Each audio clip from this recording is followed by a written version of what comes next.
Introduction. The day of my grandfather's funeral was a special day. It began with a ceremony in the church, somber and dignified. I recall the smell of incense and the soft chanting of the choir. The service was filled with the understated pomp befitting a respected hero. At least, that was what he was to me. The pews were filled to overflowing. His ebony coffin sat just in front of the ceremonial altar, assuming a commanding position in the cathedral. I looked around at his multitude of friends and colleagues nurtured during a long and interesting life. There was Richard, Dick to his most intimate confidants. He and my grandfather were inseparable during their sailing days. "Good friends are a gift from the universe," grandfather often said. I looked at his collection of friends, studying them with an intensity that only adolescence and the obsequies would allow. Their faces held the wisdom of his presence. Each of them had noticeably received an exceptional piece of life's puzzle. What was that piece? Now, some 50 years later, I still vividly recall our conversations in the waning days of his life. He was curiously not saddened by his coming denouement. He was at peace with the cosmos.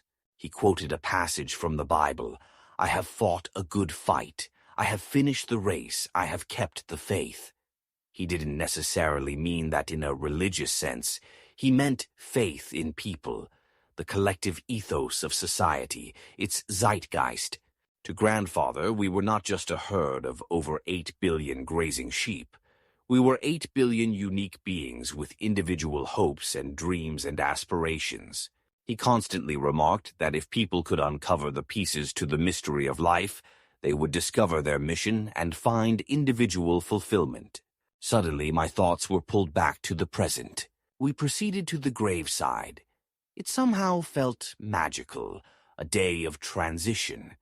The wind rippled through the stands of birch trees that surrounded the tombs. It was as if nature was closing one chapter on an extraordinary life and opening another, the celestial one.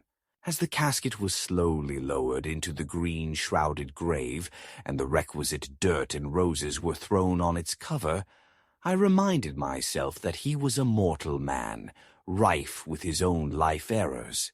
He was not perfect. A lifelong smoker and a lover of French wines, he smoked and imbibed excessively. He developed a healthy lifestyle too late in life for his body to recover.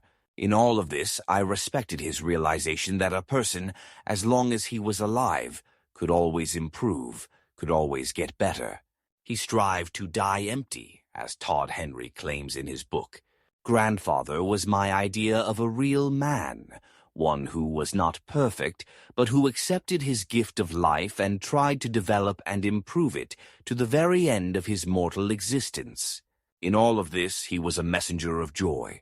His life was an example that it is always possible to overcome adversity, whatever that might be. I, therefore, felt a sense of loss, but curiously, not a sense of sadness. He was an old man who had lived in an interesting time. In modern parlance, he had completed his assignment and had passed his thoughts on to me. What were those pieces to an integrated life? I asked myself.